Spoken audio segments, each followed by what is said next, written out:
All right. So, welcome everybody. We're talking today about intuition as it relates to entrepreneurship. And one of the quotes I love is from Albert Einstein: the intuitive mind is a sacred gift, and the rational mind is a faithful servant. We've created a society that honors the servant and has forgotten the gift.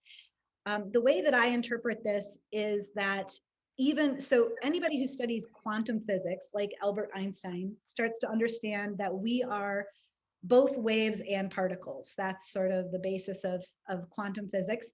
And then the particles are kind of like the thinking mind, and the waves are kind of like the feeling body, kind of. We'll talk more about that later. But I love the idea that even Albert Einstein was somebody who cherished and adored intuition and saw that as a way of breakthroughs. And as entrepreneurs, it's what we're really looking for, are those big breakthroughs. So where this came up for me was when I started in 2009 becoming an entrepreneur. I was basically trying to save the world with only a fraction of the info. So I was basically like, hey, I'm really focused. I'm trying to feed the world with urban farms, and I got to make this stuff happen, and I got to push, push, push, push, push, and I got to make this happen, because the reality is that there are thousands of people, hundreds of thousands of people who are dying of heart disease and all these different diseases based on chronic food illnesses. And we got to fix that. So I was like, push, push, push, push. I'm going to save the world. But I was really only using a small fraction of the information in the world. And so these two numbers that are here, 0.0035%, that is the portion of the electromagnetic spectrum that we see. So there's a lot of stuff we can't even see. 20 to 20,000 hertz, that's the frequencies that we feel. And just to give you a sense, like a porpoise experiences up to 110,000 hertz and beyond. So we're only experiencing a small portion of reality with what we see, hear, taste, and touch. And the rest of the stuff is where a lot of the magic is. So we're going to be talking about how to receive the rest of that non-physical today. And when I first got started in engineering, I didn't realize how gifted I was. People were paying me to race their cars, and it was because I could sense vibration, and I could sense locations and vibrations, and I could sense what was going on all around me. And so my first job was as a NVH engineer, which is noise, vibration, and frequency engineer. And I fell into this accidentally, and it was so much fun. I loved racing cars, and people would come to me and say, we want our car, this Ford vehicle, we want it to feel like a BMW. And I would drive the two cars and I would say, okay. And most people could say, here's why it does not feel the same, but they couldn't say why. And I would drive the car and I would say, wheel bearings, check the wheel bearings. And then they would basically do some data and they would find out what was going on in the wheel bearings. And they were like, holy shit, the car feels totally different. We're replacing the wheel bearings. And so by tapping into frequencies, this was like the scientific piece for me that I keep going back to, that I was able to tap into frequencies that other people weren't. And to this day, I can kind of feel things and feel the energy in them. It's one of my specific gifts. And so for you, you have your own intuition. You have your own connection to spirit. You have your own experience of the world. And the more that you practice it, the more easily you're going to connect with it. You already have an in, otherwise you wouldn't be here. You wouldn't be here listening to me. And the reason the slide is gray is because everything in the spirit world and in the non-physical really is a gray zone. We're interpreting it all individually. And so anything I say here today, if it resonates with you, awesome. If it doesn't, go with what resonates with you. Trust your gut. There's a reason why your gut is telling you that. So think about when you were a kid. I like to think about my young self, because this is really my window into where my gifts were. And it might be to help you figure out where your gifts are. So when I was a kid, I was laying in my bed one night and I had the thought, wow, if the garage was on fire, now my bedroom was above the garage. I had the thought, if the garage was on fire, how would I get out of the house? And I was like mapping ways out of the house. And I was like, okay, if this happened, and it was always related to, if the garage was on fire, how would I get out of the house? And And then about a month later, our garage caught fire and everybody was safe and I got out of the house. Everything was great. And in that moment, I remember like the lead up to that, I was like, why am I so infatuated with like and then it was right when I was going to bed. And then I would be like, okay, dude, the house isn't on fire. Just go to bed. And then when I woke up in the middle of the night and the house was on fire, I was like, that's cool. I've done this before. I'm getting out of the house. Like there, and I think it was really my spirit guides being like, hey, just in case, like we got you covered. Everything's fine. And some people might think, did my thought make the fire happen? And, our thoughts are powerful things. But no, there was actually a real reason why the house caught on fire, which was a series of events that were leading up. There was a pile of wood underneath the car that usually the car was way higher, but we borrowed my grandpa's car, which was way lower and overheated. So spirit guides were like warning me like, hey, garage might catch on fire. But as a kid, I'm not going to go tell my parents, hey, what if the garage catches on fire? So basically what happened in this moment is I was watching Firestarter and Carrie, and I was terrified of my own power, basically. I was terrified that I was seeing things and hearing things that other people couldn't. And I cut it out of my life. Like it was not really acceptable part of my life. And it's been years coming back to this. So if you have things from your childhood, it could be a hint to your gift of what your gift is. And these are some of the people I connect with now. My higher being, which is, there's a piece of my spirit, which is non-physical. So I'm connecting to that higher being. I'm connecting to my spirit guides, everybody in my version of the world. And it's supported by a lot of other thinkers, which I'll talk about soon, is that everybody has 3 to 5 spirit guides. If you are receiving messages regularly, all of us usually have a main guide, and we oftentimes have a protector guide, and we oftentimes have a joy guide at a minimum. And then beyond there, we might have other guides. You might communicate with random dead people. My Uncle Mario, when he passed, sent me a message. So you might just be getting a dead woman who got murdered, came through for me once. Elementals, earth, air, wind, and fire are energetic forces that might come through and communicate with you. Oh, I misspelled this. Archangels might come through for you. Formless, non-physical entities. Sometimes I get shimmers and frequencies. They don't have a form. I don't know what they are. Interdimensional beings. Some people call them aliens, and more. There's obviously so much more that we just don't even know. So those are who I have been connecting with lately. And so what is intuition really? Really, our brain is really more of a receiver than a thinker. And that's the thing that I'm coming to terms with more and more. And so the way I think about it is that if our brain is really a receiver of all of this non-physical stuff that's helping to guide us to our best versions of ourselves, we all come to this earth with a purpose and lessons to learn. And my spirit's purpose, I know, the first lesson I learned was the discovery of this earth vessel. The second big life lesson I learned was fortitude for anything. And I'm working on my third lesson, big lesson right now. My soul came to experience this earth for these lessons. And I'm receiving guidance from all my guides to point me in the right path for those things. But the thing is that sometimes we have all these stories about our childhood and about what's right and what's wrong. And if we have those filters there, then it warps the messages that are coming through. So those messages from my guides when I was a kid about the fire, I was also receiving messages from society that my gifts were not cool. And so that started to warp the way that I received the messages, where I started to deflect them and push them away. And then if you layer in all the different things, like the roles we play, the triggers we have, justifications for why we feel the way we do, fears, delusions, our emotions, our belief systems, our thoughts, when you start to layer all that stuff in, what happens is we get confused, we become uncertain about what our next steps are, we can't hear the guidance, and then it causes you to think instead of receive. And this is where a lot of entrepreneurs, I think, fall into the trap of working too hard because they're thinking instead of receiving. And I've done so much personal development. I'm sure all of you have as well, otherwise you wouldn't be here. And, you know, I went to Tony Robbins, I went to Date with Destiny, I went to Business Mastery, I went to Leadership, I went to, there's one more. And I've been to so many other things. And one of the biggest things that Date with Destiny taught me was that spirituality was my number one value.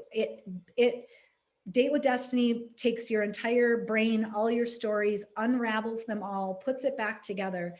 And what I realized was that my number one value was being aligned and connected with my spirit and my higher being. He also taught me that the Tony Robbins scenario was a version of flow that was very masculine. It was about go, push, achieve. If you can imagine it, you can create it and draw a line in the sand and go after it and force it. And it was there was a lot of force there. It was a very masculine version of flow that worked well for a lot of people. But what I found was that I was working way too hard in my business. It felt like I was pushing things uphill and I was looking for more ease. And so I realized there was another version of intuition and spirituality, which was more about surrender and loving myself and accepting myself and slowing down, which was the opposite of what a lot of entrepreneurship was saying. Like, you got to go, go, go. You got to be the first one. You got to go. So I started getting into law of attraction, and Bashar, who is law of attraction in this case, is coming from Abraham, which is channeled through Esther Hicks, and Bashar, who is channeled, is an alien interdimensional being who's channeled through Derek Inca. And both the formulas are very much the same. It's about following your highest excitement and following the ease and the flow. So if you're unfamiliar with these, this is a really fun place to go if you're looking for more ease in your life. Law of attraction, contrast in the world, you experience something that you don't like so much, contrast. And it causes you to ask for what you really do want. And that just happens naturally. Like that doesn't even take any work. That's happening all the time. And then non-physical gives it to you. So step 1 and step 2, not your job, they're taken care of. Step number 3 is just allow yourself to receive what you want. And step 4 is getting really good at step 3. And step 5 is that you're back to contrast, only you're celebrating it because you realize that it's growth. So I found a lot of freedom in this formula, and I started doing life much differently with this formula. And for more depth of this, I'm just briefly going through all the things that have helped me today. So for more depth in this, I highly recommend checking out Abraham Hicks. Bashar's formula: take action on the opportunity that holds the highest excitement. Act on that excitement to the best of your ability, and then act on that excitement with absolute zero insistence or assumption with respect to a specific outcome. And here's where entrepreneurs run into problems, because we want the outcome. We want the 100,000 followers, or we want the $1 million in our bank account, or we want the YouTube channel up and running tomorrow. And what happens is we're oftentimes then forcing those things into being versus allowing them to just unfold gracefully. And so I've changed the way I do business based on this, and things have fallen into place in a lot of ways much quicker than they would otherwise, and in surprising ways. People just show up. A woman, just to give you the high level, I sold my business last year, and I thought it was going to be hard, but it was the easiest thing I did in my entire life, because I set the intention, I wrote it out how I wanted it, and the person came to me and said, "Hey, I'm looking for some work." And then the conversation became, "Well, I'm actually looking for a director of operations. Well, I'm actually looking for somebody to buy the business." And she ended up being the one who bought the business. So even the things that we think are going to be a lot of hard work and we're going to have to push really hard to make it happen the way we want, they can become super easy when you follow the excitement and when you follow the flow, and you focus on your role, which is allowing the gifts to be received.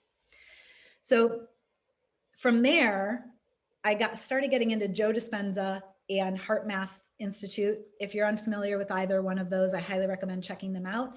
The concepts here are about, you can geek out about the science here. Heart coherence, your brain waves, when you create coherence between those two things, this is where you come back to quantum physics, where when you're creating a field that's in coherence with what you want, the things that you want are attracted into that field.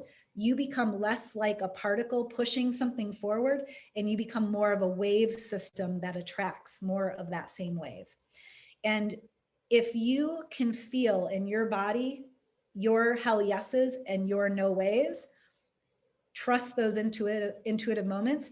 I'm going to share a process with you if that's unfamiliar to you. Like if you have never been able to hear what your yes feels like and what your no feels like, I'll help you with a simple process. But Joe Dispenza style meditations and events and Heart Math Institute is where I really started geeking out on this non-physical. How do we talk about these frequencies that we're feeling and these things that we can't describe? So Joe Dispenza talks about the different types of human brainwaves and what happens at those different brainwaves, and with a goal of finding a brainwave that helps you tap into your higher consciousness. And then he also talks about coherence, and coherence is the idea that when you have different feelings like frustration or anger or whatever they are, they cause your systems to move in frequencies that are not aligned. But when you find that coherence, your respiration, your heart rate variability, your blood pressure, all these things start to align into frequencies, and those frequencies amplify.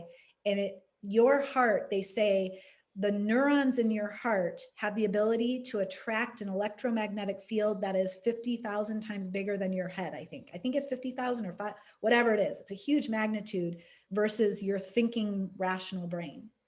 So when you create this heart coherence, you end up basically connecting in ways with people that you might not imagine. And what also happens is you start communicating to your higher being, and your spirit guides start dropping messages in, and everything starts to align. Your dreams, you start to receive dreams which tell you what your next step is.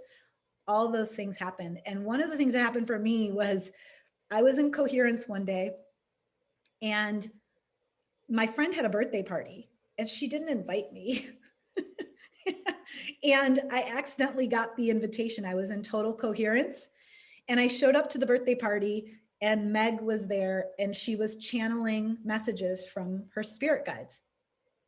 And I was like, I want to learn how to do that. So just getting into coherence with what you want in the world will attract the things to you so much faster.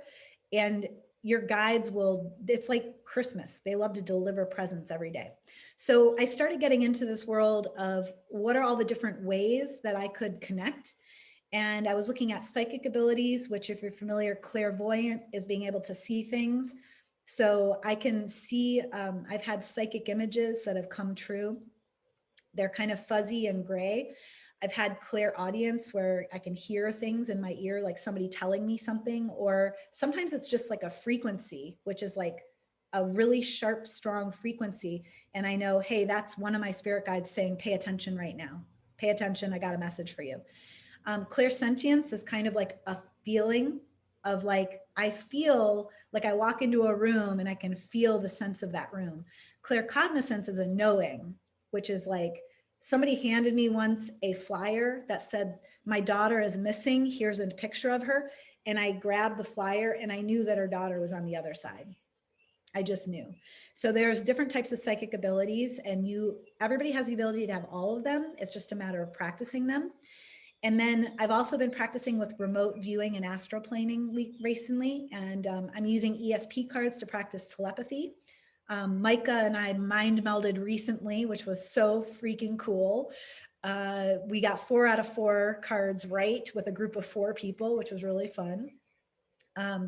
Lucid dreaming, being able to tap into your dreams for guidance, shape-shifting, that this illusion that we're in right now, it's kind of like virtual reality. There's like a whole bunch of non-physical stuff over here happening, and then we put our headset on when we wake up in the morning and we see this world, and we're kind of like, we think we're awake in this world, but there's like another version of being awake in this world. And then mediumship, which is what Meg is all about. She's going to be joining us at 11:40, channeling messages from the other side. And automatic writing is another way to do that. If you can't channel messages, sometimes you can meditate and you can ask for guidance around a specific question and then meditate, forget about the question for a little while, open your eyes and just start writing. And usually the first thing that you write will be channeled from the other side or your higher being or somewhere. So that's another way to really connect. When you get really good at this stuff, materialization and ectoplasm, you can actually like create fairies and stuff. That's fairies were actually something that we created, and dragons and all kinds of stuff. So you can actually create out of ectoplasm. And telekinesis, you can actually have the physical beings help you move things and things like that. So there's probably lots of other things that I haven't put on this slide. I'll be interested to hear your guys' experience. But I wanted to mention why psychic mediums aren't always right, because a lot of people use this as proof that psychic powers don't exist. They're like, so-and-so said this, it didn't happen, therefore psychic abilities are a bullshit. So if you think about quantum reality and you think about all the possibilities in a particular moment, right now, your feeling, your sense of who you are right now and what you want out of life has a sphere of potential around it. And your guides are delivering those things to you that you're drawing in right now. But 10 minutes from now, you're going to have a different attraction point. You're going to have a different set of feelings. And unless you can really keep your focus sharp on that one thing. So when a psychic comes along and says, here's what I see for you, they're saying that based on what you're doing in that moment and what you're feeling in that moment. If you shift your focus a couple of degrees, that whole thing might disappear. So if you feel like that psychic vision is a very real possibility and you're really focused on it, it might happen. And I've had some of the psychic visions that I've had that have come true have been very like, hey, we're here with you. They're not like, you're going to receive the bestseller category on Amazon and here's the screenshot of it. It's not so much like outcome based. It's oftentimes like, here's a dude with crazy pants on and this crazy bandana on. And you're like, why are you showing me this dude? And then you show up somewhere in a public space and there he is. And you're like, I have no idea why, but I'm supposed to talk to you. You know, so sometimes the psychic ability or the psychic visions, depending on your ability to receive them, they might be very specific to outcome, or they might be more like pointers or markers along the trail that say, hey, when you see this, you're on the right path. Or, hey, when you see this, this is a choice, or this is a doorway into another reality for you. So there's lots of different ways that psychic visions may or may not happen. So if somebody says to you, like, oh, psychic abilities are crap, somebody said this and it never happened. Well, there's a reason why it maybe never happened, is that maybe your focus took you elsewhere. So some of the helpful resources that I found along the way, HeartMath Institute for that heart coherence, and they have practices to get you into heart coherence. One of the most basic practices is just even putting your hand on your heart and rubbing it, and before a meeting and asking it for guidance or asking it for words. Simplest way to get heart coherence is just literally to make contact with your heart chakra. Joe Dispenza events, I recommend going to events or doing his online programs, because his YouTube channel or YouTube meditations, you'll hear the meditation, but you won't necessarily be doing it the way that Joe Dispenza says to do it, and you may not see the direct benefit. You might get some benefits, but I would recommend actually doing his processes. Law of Attraction, Bashar Formula. Books that I recommend, Ask and It Is Given has so many law of attraction processes, which I'm going to talk about in just a minute.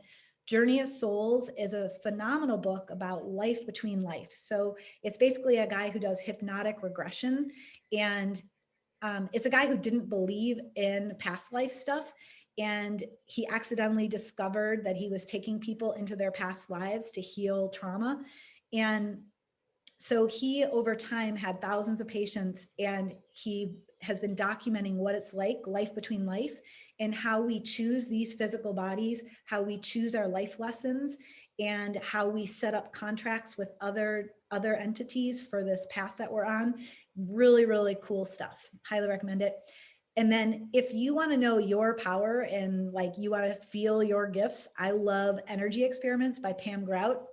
It'll give you like 8 experiments that you can run where you can, once you run the experiments, you can be like, holy crap, I'm powerful.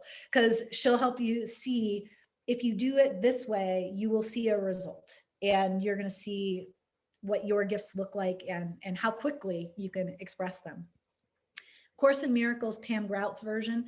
The first version of Course in Miracles, really long-winded, really big, hard to follow, wordy. Pam Grout makes it really punchy and really easy and helps you see how you can bring it into your daily life. And I like to call these permission slips. These are permission slips for your higher being or your intuition to deliver messages to you. When you use tarot cards and you ask for guidance, it's really like your intuition or your higher being choosing a card for you when you ask a question. Rune casting, astrology, anything that's listed above, these are all just permission slips. You can connect to your guides and your intuition at any time. But sometimes we need a permission slip. We need somebody else to show us how. And as you get more and more practice, then you start to find your own way and your own practice. Okay, these are my daily practices, not to scare you away. That's a lot on the screen. But I started with a couple of these and it's exploded over time. And the reason I list all of them is that without all of these, my connection to spirit, it shrinks significantly without doing all of these every day. So I make it a point to do all of these every day. So I wake up in the morning. If I remember my dream, I want to write about it right away because it has special meaning for me. And I want to make sure I capture that somewhere. I don't necessarily analyze it in the morning. I just write it down and set it aside. And then I basically go into my morning practice.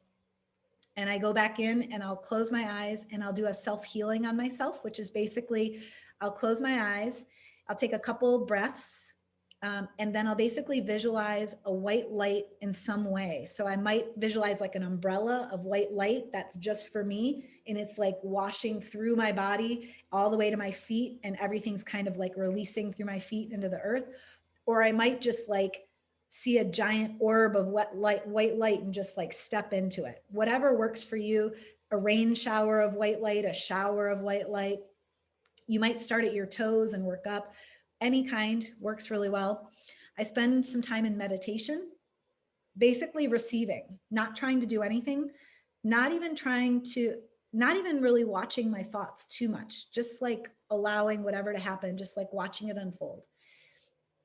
And then once I'm really into that meditation and I feel pretty deep and aware, then I'll ask my guides for messages, but sometimes they drop them in so fast. Like sometimes I don't even get to my self-healing and my guides will like drop a message in really fast just because they know when I'm receptive. But I specifically ask my guides for messages.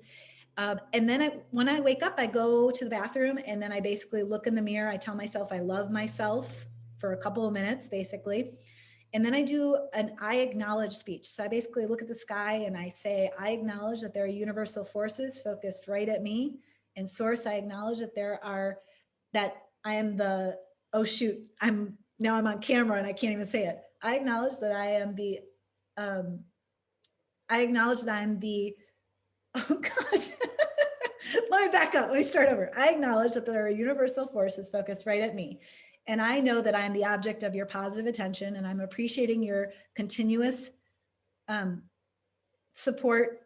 Oh shoot, now I forgot it. But I am appreciating your continuous support. And I thank you for guiding me, playing with me, having fun with me, loving me, showing me.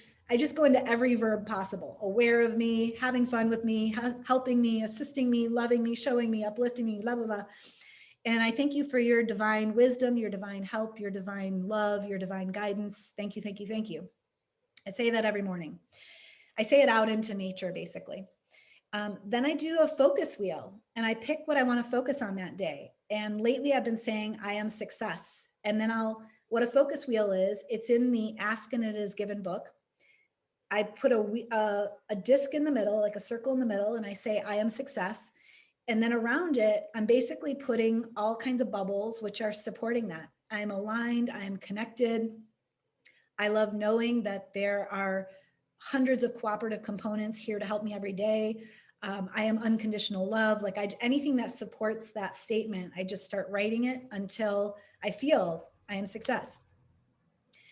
And then I do positive aspects. So I think about 3 people that I think are successful, and then I write about them and admire their success as another way to focus on that success.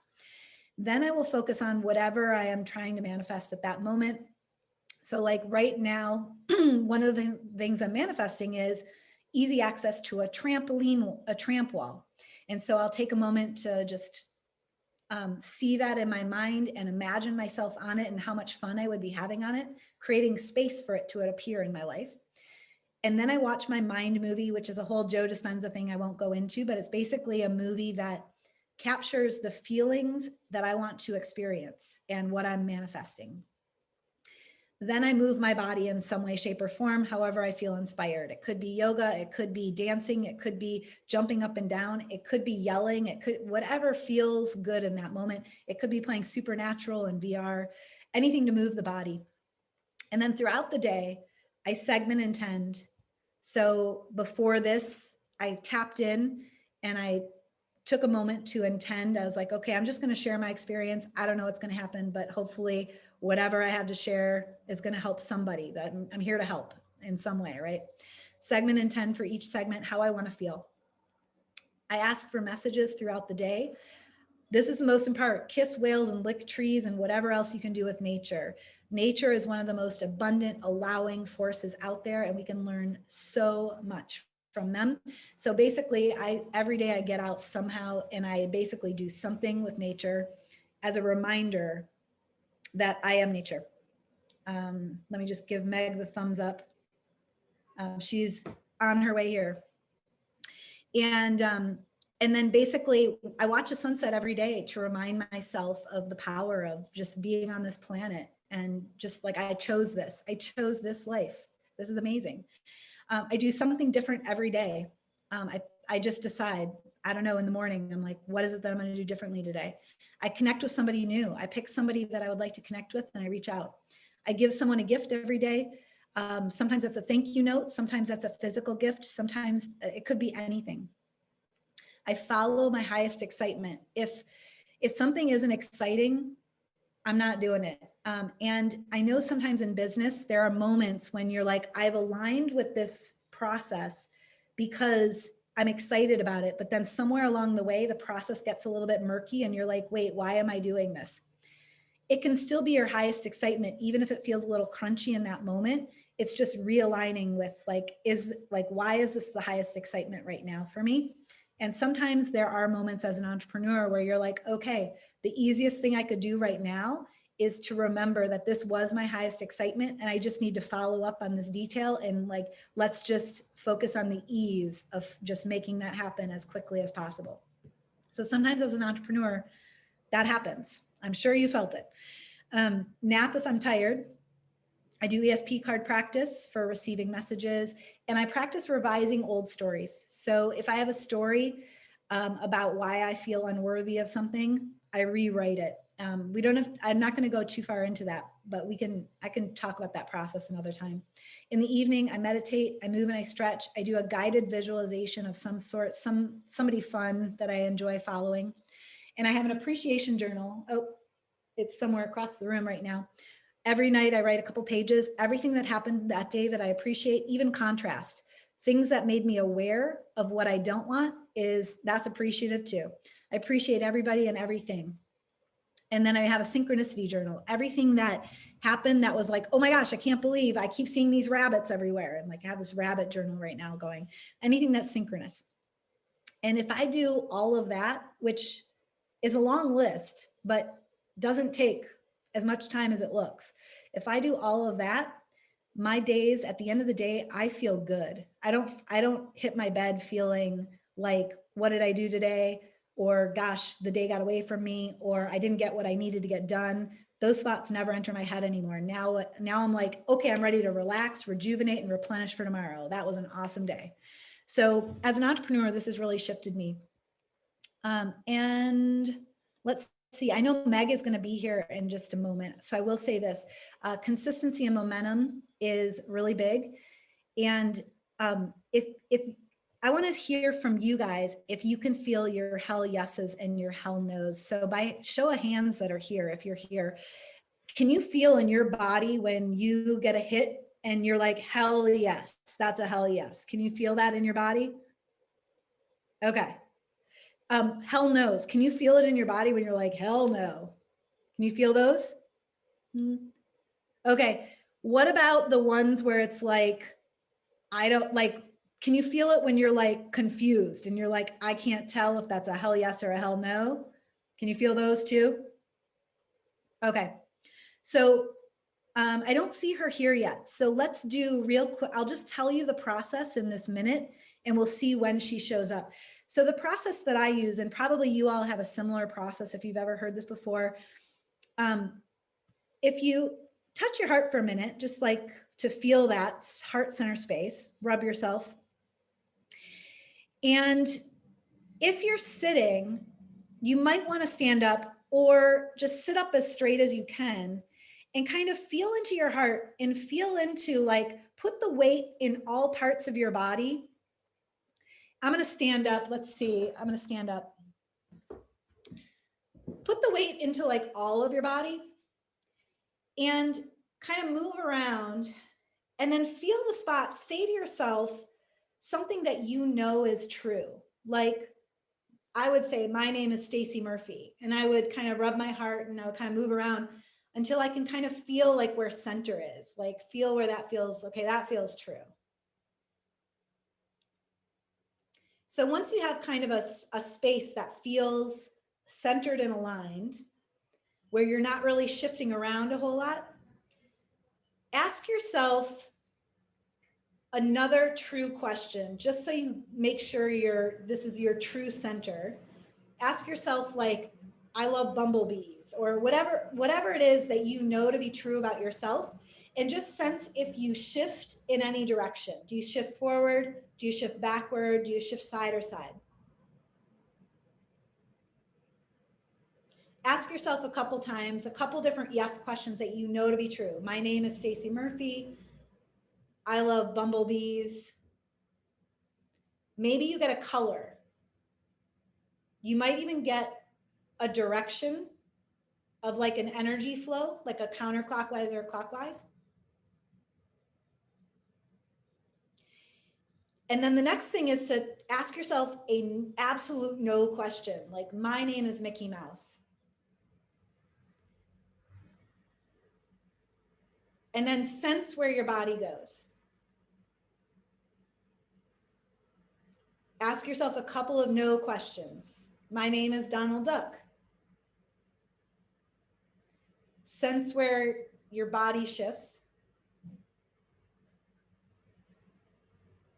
Sense colors.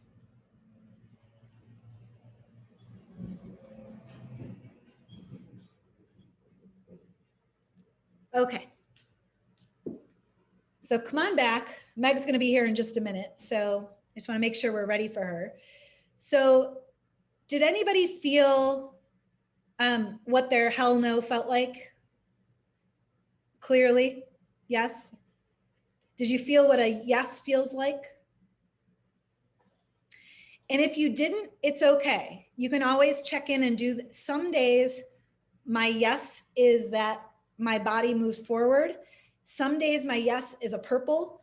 Some days my yes is a clockwise feeling. So whatever your yes is, you might need to check in whenever you do this for the day and say, okay, that's what a yes feels like. And then let's say in business, you're like, hey, I think I want to partner with this person. Is it in my highest and best good to partner with this person? And tap back in and see if you get your yes, your no, or your uncertainty. So that's a process that I love using to tap into my higher being and my spirit guides. Meg is here. Yay. Okay, so Meg, the reason I invited Meg here is that she's one of my superheroes, and she basically is the person that I'm aspiring to be right now. I know I have gifts, and my gifts are getting better every day.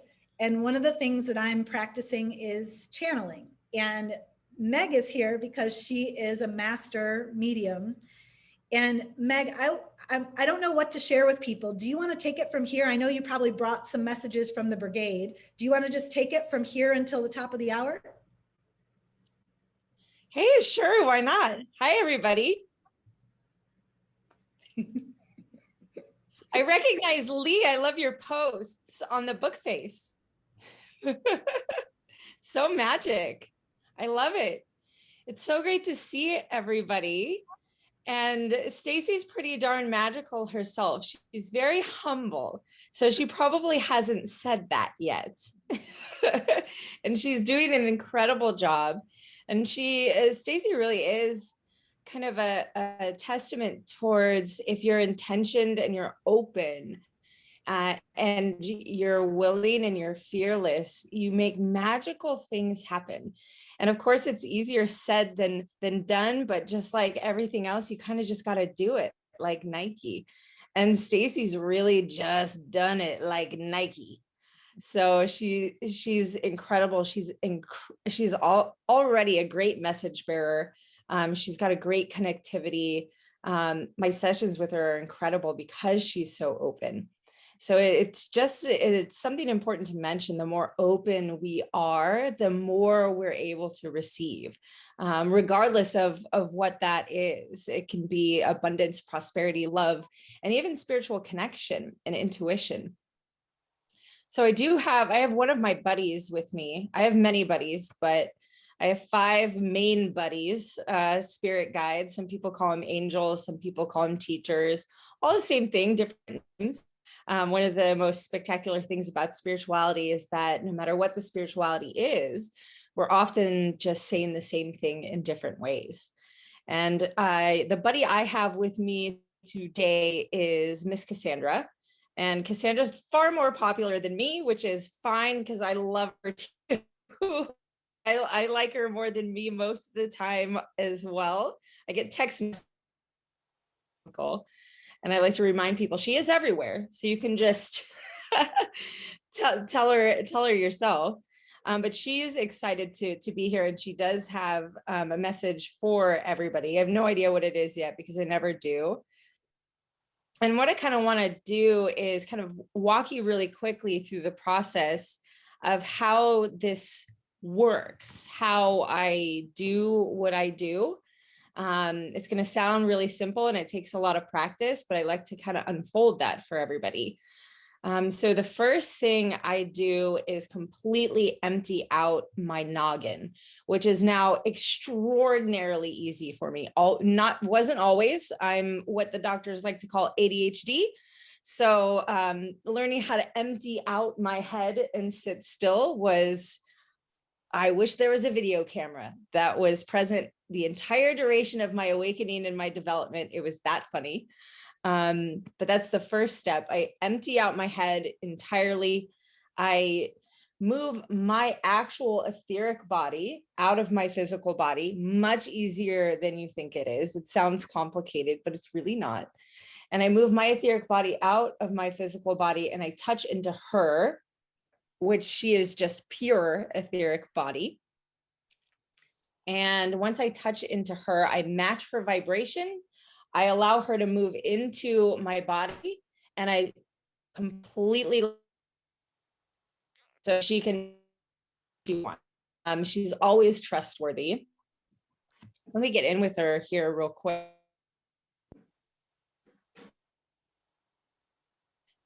You've put a lot into motion already.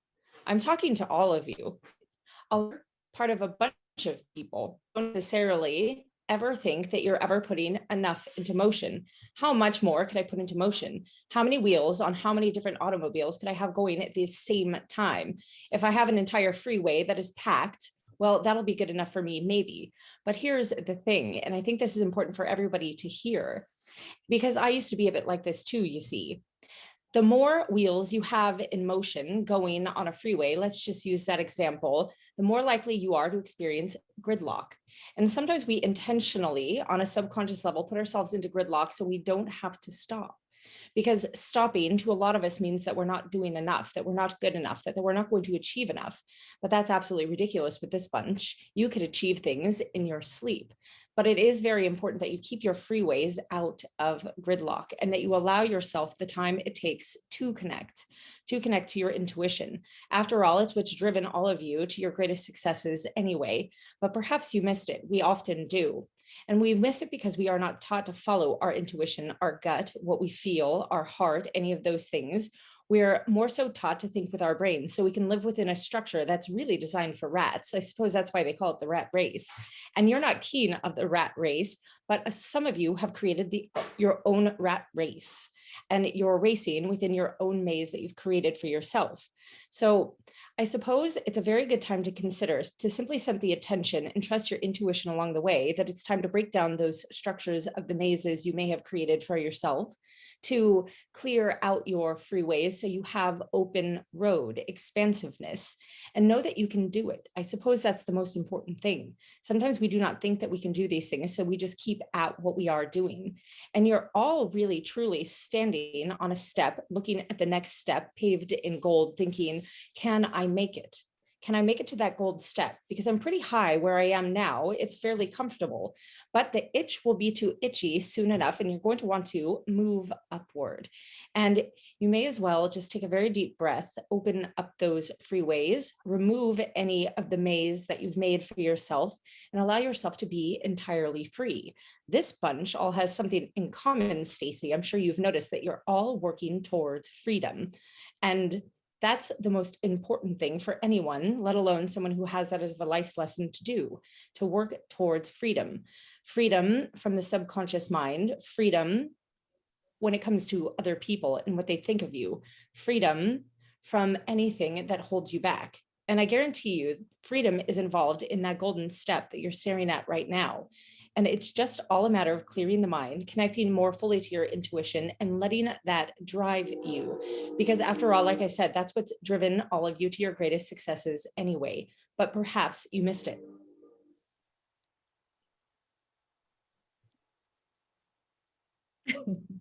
Awesome. As usual, I love Cassandra so much.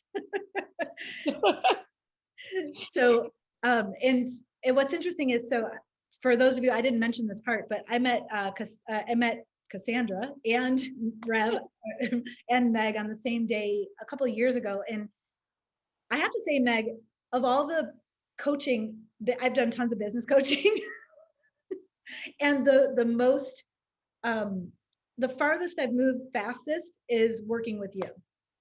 Oh, I'm happy. You're quick like a bunny.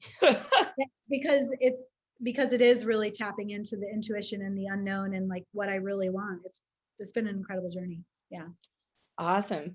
Well, and anytime we're working with intuition, anytime we're working with spirit side, the non-physical, we're moving ourselves into greater alignment. So everything kind of goes whoosh fast. The last 5 years of my life, it's like every time Christmas rolls around, I'm like, what the heck is going on here? Are we doing this again? And it's whoosh fast, but your memory increases, your enjoyment increases, everything becomes easier. Even the hardest things in the world are easier. And I gotta say, once you get yourself into alignment, it's almost as if you put yourself into like a water slide where you just get to sit back and relax for the most part, which totally just caters to the kapha in me. I'm a kapha. So we like to just be in a water slide and just go. So it's really great. It's really amazing. And it's my favorite thing working with people like Stacey and entrepreneurs and people that have an impact and are influencing other people that want more with their, because the more we have of that in the world, the better we make the world, not just for ourselves, but also for others. I'm curious if we have time for one more quick message. Yeah. Do you have a question? Is there a burning reason? And you're cutting out every once in a while. No, but I'm just, let's see, what would be, maybe somebody has a fun question. Any question? Yeah, I have. How can we create world peace here and now? I love that question because power, guides are always saying that we view peace a lot of times, a lot of the collective views peace as weakness, but peace is ultimate power. That is the greatest superpower that we have, is peace. Let me see what she's got to say about that. We're well on our way. Most of the time look like it, and unfortunately you are obligated to pay attention to and to be bound by biological time, which makes things seem like they're going quite a bit slower than they actually are.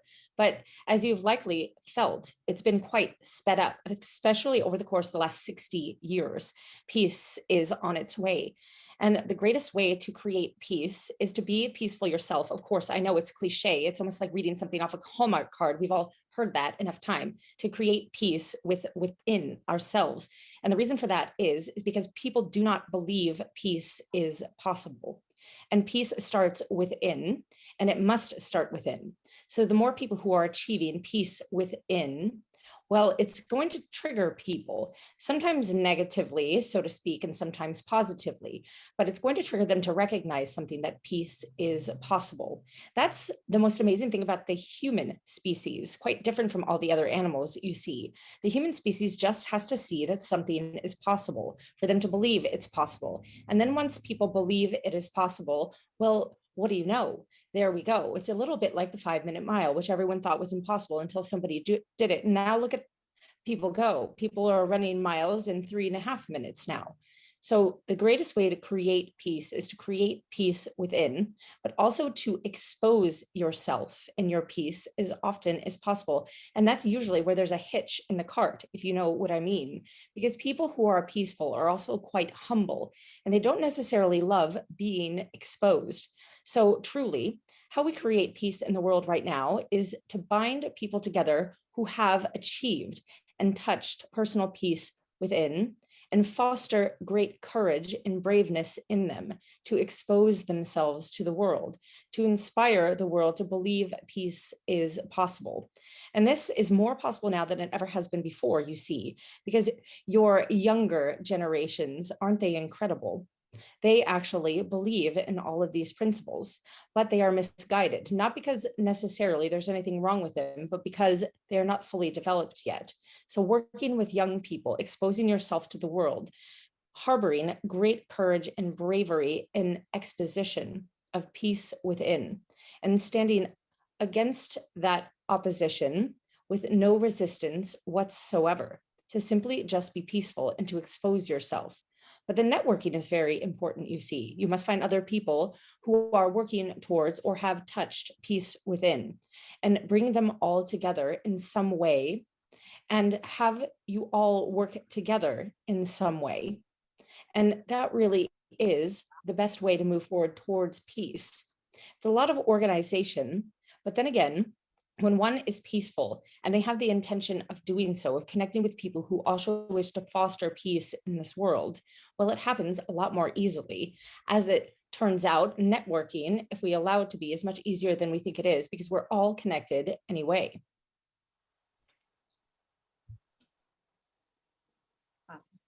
I love the idea of exposing our peace. Exposing our peace, a little bit different than speaking our peace. I love the idea of being peaceful within, and then building a collective, a peace through a community who meditate together and create collective coherence and collective consciousness. And that's what we do actually every day at our university. And so I'm so glad. And you talked about exactly 60 years. That's when Maharishi Mahesh Yogi came and started this whole movement on transcendental meditation, the World Peace Movement. Wow. So that number was so precise. It would have been, you could have gone 70. That would have been 1950, but Maharishi had not arrived. He arrived in 1959. So give or take like 2 years. So it's wow. Actually, he came in 61. 59, he started from India. So you're right, absolutely, very much on 60, give or take.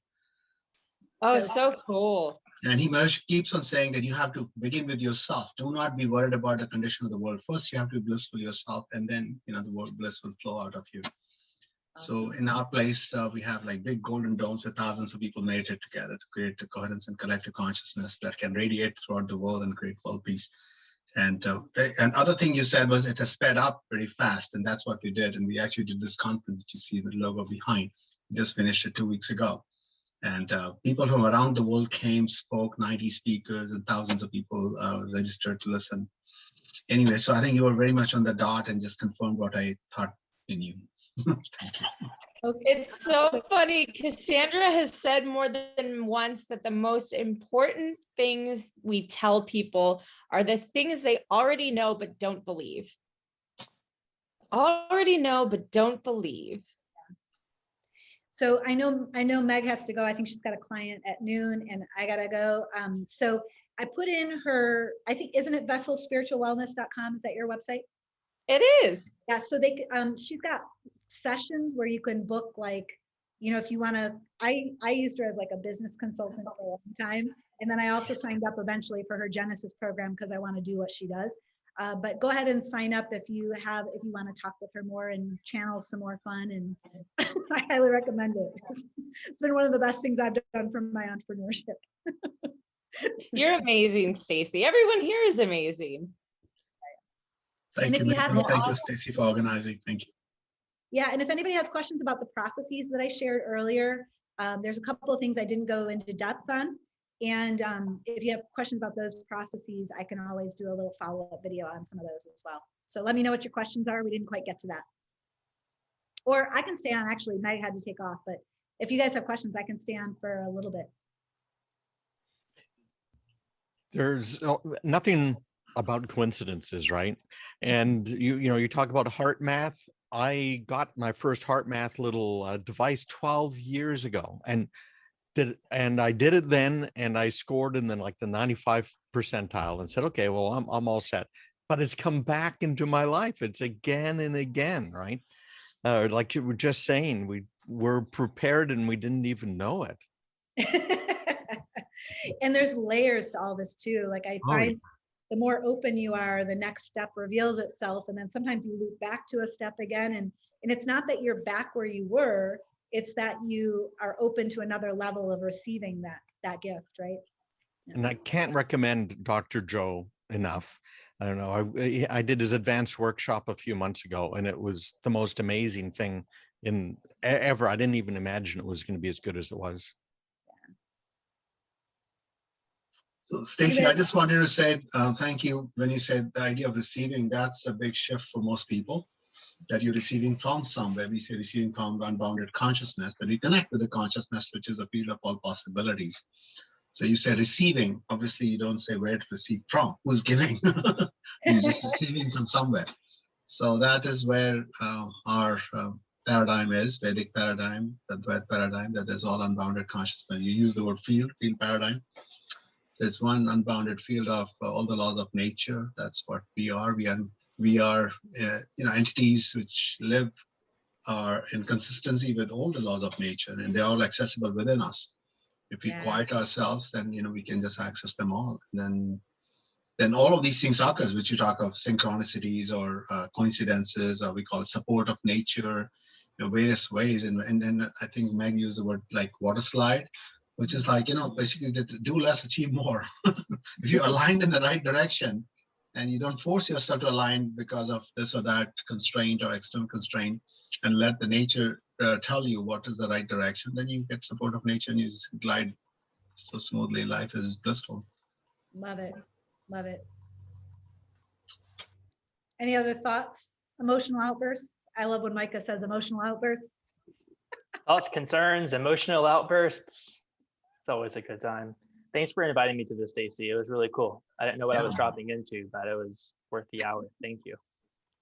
I'm really grateful to do this. It's my passion these days to expose my piece. And I think I'm going to do more of it. And I don't know what that looks like yet, but some way, shape, or form. I would say the word intuition undersells what you did. What's that? The word intuition understates what you actually covered today.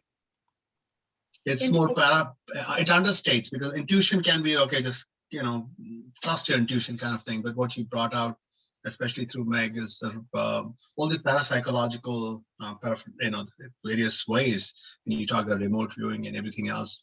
Yeah. I think it's beyond intuition. It's sort of being one with the nature. And I think I heard Meg also talk about, being, I don't know what she said, but this whole idea, there is no me. Maybe you said, there is no me, or you should empty your head, right? Empty Meg out of me. What does that mean? That there is no me. Yeah. Once there is no me, then everything is you. Yeah. So maybe you want a more powerful term. Maybe if I think of it, I'll email you. Part of it is navigating words that will allow people to receive the information, right? So these are all permission slips. And so if I can get people in on the word intuition, and then they're like, oh shit, we're talking consciousness, versus if I use the word consciousness or something else, people will be like, that's not me, that's woo-woo stuff. So, some of those things I would love to marry the science people with the spiritual community and have them see that they're speaking the same language, frequencies and non-physical stuff, and to understand how each other communicates and come together. So yeah, terminology is a weird one on this for sure. The words are too short to explain some phenomena. So thank you, Stacy, Anil, and everybody. I'd love to see all of you. Community networking, and thanks for keeping the energy flowing. Thank you. Awesome. Thank you, guys.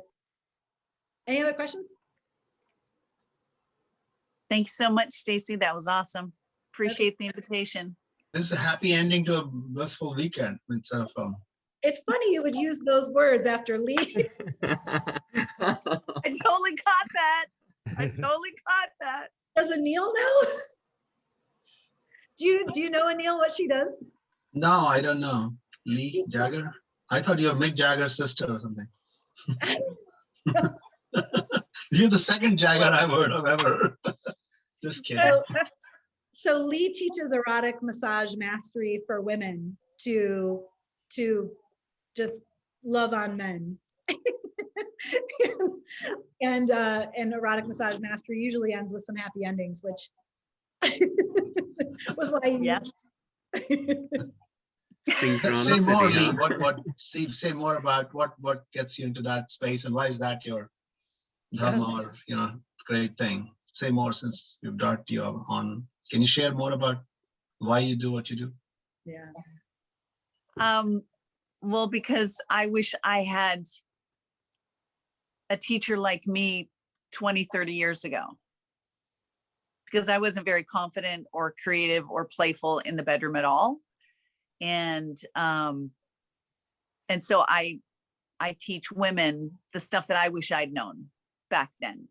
And it's all around sexual liberation for a woman, and for a woman to feel powerful in the bedroom, not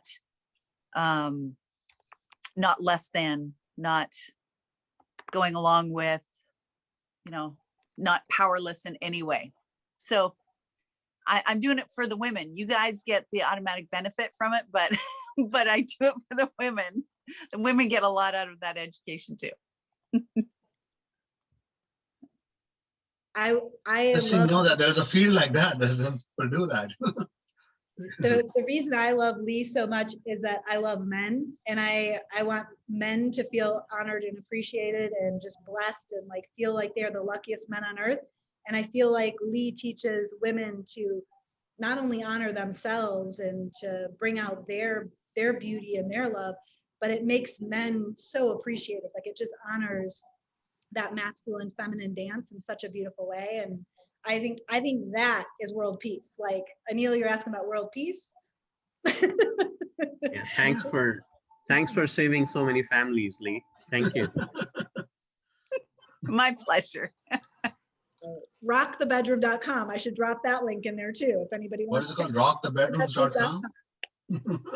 All my worlds coming together in one little show. We should plug metabitbroker.io next. Thank you. If you all want to be multimillionaires, metabitbroker.io. We'll teach you about crypto. It's not near as cool as all of the content Lee has, though. I mean, there was a good edging joke that was really good. Yeah, there was a lot of good content in Lee's comment for sure. All right. Well, on that note, Thank you. thank you all for joining me for, you don't know what's going to happen next. And we'll see you next time on Intuition for Entrepreneurs. Later, guys. Bye-bye. Thank you, Thank Stacey. you.